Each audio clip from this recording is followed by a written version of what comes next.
In this video, I'll show you how to enable double opt in Mailchimp.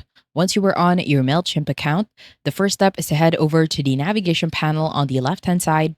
And from here, you want to head over to the bottom and click on the sixth option, which is audience. Once you are on the audience section, and on the right-hand side, click on the three dots for more actions.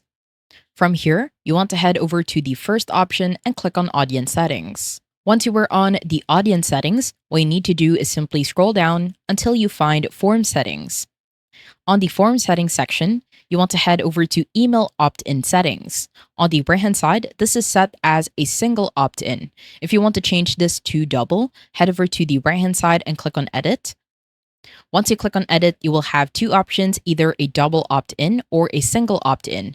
Since we want to enable a double opt-in, you want to click on the first option for double opt-in.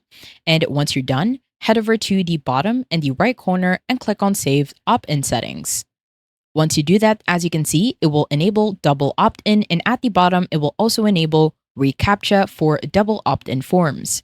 I hope you found this tutorial helpful. Please let me know if you have any other questions in the comment section below, and I will try my best to help you out.